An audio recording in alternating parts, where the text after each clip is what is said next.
Ka pasur gjithnjë dyshime të forta publike se koncesionet qindra miliona euro në shëndetësi kontrolloheshin nga njëjti grup personash. Megjithse, formalisht kompanitë private që i kanë menaxhor ato rezultonin në rregulla si entitete më vetë. Së fundmi, këtë bindje duket se ka krijuar edhe prokuroria e posaçme, e cila po kryen hetime ndaj ish-ministrit të shëndetësisë, Ilir Beqaj, njeriu që mori përsipër firmosin e 3 koncesioneve në mandatin e parë të qeverisë së Edi Ramës. Një vendim për sekuestrime pajisjesh kompjuterike dhe dokumentash të tjerë ka vendosur në të njëjtën varg koncesionin e hemodializës dhe atë të laboratoreve, të cilët menaxhohen nga i njëjti rreth individësh, të lidhur me fije të shumë fishta me njëri tjetrin. Në qendër të këtyre koncesioneve qëndrojnë 2 emra: Klodiana Dhajbeu, i njohur gjithësisht si boss i Spitalit Amerikan dhe Spitalit IKEA, si edhe Yanis Karathanos, pronari i kompanisë Pegasus, një prej grosistëve më të mëdhenj të tendrave publik në sektorin e shëndetësisë. Hetimet për koncesionet. Në verën e vitit 2022, prokuroria e posaçme regjistroi një kallëzim ndaj kontratave koncesionare në sektorin e shëndetësisë. Në hapësirën kohore mes fillimit të vitit 2015 dhe mesit të vitit 2017, Ilir Beqaj në emër të qeverisë shqiptare zhvilloi procedurat për 4 kontrata koncesionare: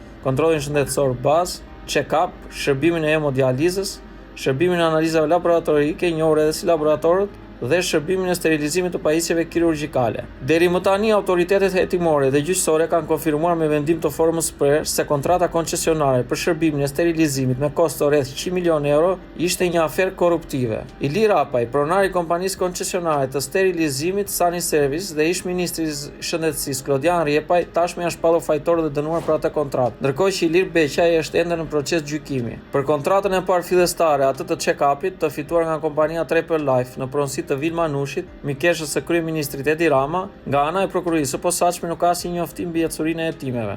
Ndërkohë, dy koncesionet e tjera, hemodializa e kontrolluar nga Klodiana Dhajbeu dhe laboratorët të menaxhuar nga Yanis Karathanos, hetimet e nisura në vitin 2022 janë intensifikuar në janar të vitit 2026. Një grup i gjerë agjentësh të byros kombëtare të hetimit ushtruan kontrolle në ambiente zyrash, në apartamente, por edhe fizike të disa prej drejtuesve të shoqërive të lidhura me 2 bost të sistemit shëndetësor në Shqipëri. Në janar të vitit 2022, prokuroria e posaçme SPAK regjistroi procedim penal për shkeljes të barazisë në tendra për procedurat koncesionare në shëndetësi.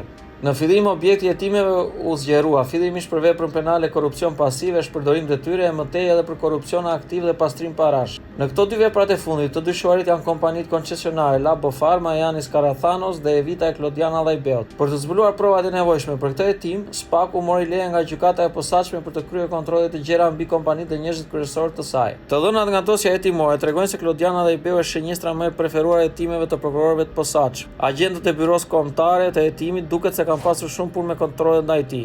Gjykata e posaçme loi kontrollet në thuajse të gjithë rrjetin e kompanive të tij, të cilat nuk janë pak. Në qendër të kontrollit dhe sekuestrimit të dokumentacionit ishte kompania Evita. Ajo është shoqëria lider në menaxhimin e kontratës koncesionare të hemodializës. Por krahas Evitës, prokurorët kanë urdhëruar kontrollin edhe tek American Hospital, Pharma One, Ecos Resort, Medrap, Cambridge Clinical Laboratories, Anamark dhe Eco Recycling, të gjitha të lidhura direkt apo indirekt me Klodiana Dhajbeu. Gjithashtu, agjentët e byros kombëtare të hetimit rezultojnë se kanë kryer kontroll personal dhe të zyrave të Dhajbeut dhe një prej bashkëpunëtorëve të tij më të ngushtë, Onej Dymeraj. Për këtë të fundit është lejuar edhe kontrolli i banesës. Emri Dymeraj nuk është rastësi në këtë hetim. Në dosjen gjyqësore jepen disa detaje të zgjeruara për këtë emër, mbi të cilat krijohet ideja se prokurorët po vlerësojnë rolin e saj në gjithë këtë histori. Në aktet hetimore thuhet, Onej Dymeraj rezulton se përveç se drejtoresh operacione pranë American Hospital SHA, është e punësuar edhe tek shoqëria Evita SHPK. Shtetasi Oneida Ymeraj është bashkëshortja e shtetasit Arber Teqa, i cili është i biri i shtetases Ariana, nën drejtoreshe e qendrës spitalore universitare Nën Tereza, gjatë kohës që ministre e shëndetësisë ka qenë Ogerta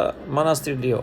Oneida Ymeraj rezulton e punësuar edhe në një tjetër kompani, Medinvest SHPK, ndërkohë shoqëria American Hospital SHA ka transaksione financiare me Labo Pharma SHPK, një nga operatorët fitues të koncesionit të laboratorëve. Në dosjen gjyqësore për sekuestrimet, siç lexohet, përmenden shkarazit disa elementë, të cilët duket se nuk janë dhe aq rastësor në lidhje me zonjën Ymeraj. Prokurorët thonë se ajo është bashkëshorte e Arber Teqa dhe ky i fundit është djali i Ariana Strakoshës, nën drejtoreshe e qendrës spitalore universitare Nën Tereza. Ky paragraf, megjithëse nuk është shtelluar në këtë dosje hetimore, krijon dyshimet se prokuroria po heton edhe kontratat e fituara nga kompanitë e Dhajbeut në qendër më të madhe spitalore në vend. Arber Teqa rezulton se ka bashkëpunuar me Klodiana Dhajbeu në një kompani farmaceutike MSE. Kjo shoqëri rezulton se ka fituar kontrata me spitalin Nën Tereza, gjatë kohës që nëna e teqjas Arjana Strakosha ka qenë drejtoresh. Paralelisht me kontrollet tek Allaj Bell dhe kompanitë e tij, agentët e Byros Kombëtare të Hetimit kanë kryer verifikime edhe në kompanitë e lidhura me biznesmenin Yanis Karathano. Megjithatë, dhënat zyrtare tregojnë se ndryshe nga Allaj Bell, bosi i koncesionit laboratorëve nuk ka pasur vizita të papritura personale. Pjesë e kontrollit të urdhëruar nga prokuroria e posaçme kanë qenë zyrat e kompanisë koncesionare Labofarma, Tmec, Pegasus, si edhe banesa dhe kontrolli personal i administratorëve të tyre Sokol Ramizi dhe Kristo Andoni. Në proces verbale të kontrolleve,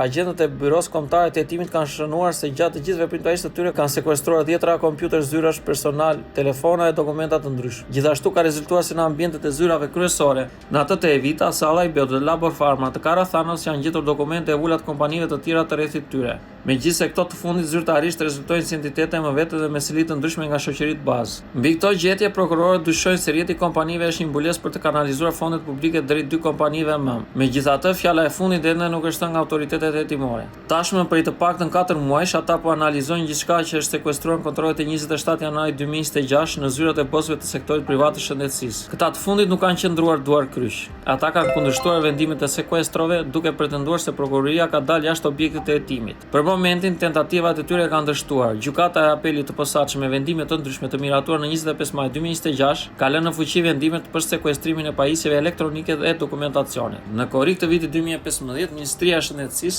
e drejtuar në atë kohë nga Ilir Beqa shpalli procedurën zbatimi kontratës së koncesionit partneritetit publik-privat për shërbimin e hemodializës pranë spitaleve rajonale në Shkodër, Lezhë, Korçë, Vlorë dhe Elbasan, me vlerë 8.6 miliard lekë të reja ose mbi 80 milion euro. Në tetor të atij viti, Beqa shpalli fitues kompaninë Evita me të cilën u lidh kontrata në shkurt 2026. Procedura u shoqërua menjëherë me dyshime pasi kompania fituese ishte anonime dhe thojse tërësisht inekzistente. Selia e saj ishte në një bar lagjeje në Berat. Megjithatë, procedurat vijuan dhe për zbatimin e kontratës koncesionare u krijua një subjekt i posaçëm Diavita. Nga ky moment u kuptua se pas të gjithë kësaj historie qëndronte Klodian Allajbeu, i njohur si pronari i strukturave spitalore private, Spitalit Amerikan dhe Spitalit IGEA. Në dhjetor të vitit 2026, ministri i Shëndetësisë i kohës Ilir Beqa shpalli procedurën koncesionare.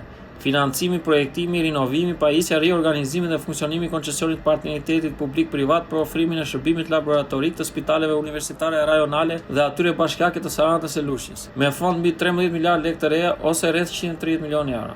Procedura përfundoi në prill të vitit 2017 në një kohë kur Ilir Beqa ishte zëvendësuar nga Ogerta Manastirliu. Kjo e fundit nënshkruan kontratën me kompaninë Laboratory Network. Shoqëria fituese ishte regjistruar në Amsterdam të Hollandës dhe përbëhej nga 3 aksioner, Labofarma dhe AB Laboratory Solution, të cilat kontrollonin pjesën më të madhe të koncesionit e të dyja të menaxhuara nga sipërmarrësi Yanis Karathanos. Aksioneri i tretë i kompanisë koncesionare ishte një shoqëri franceze, Exalab. Fiat Allajbeu Karathano.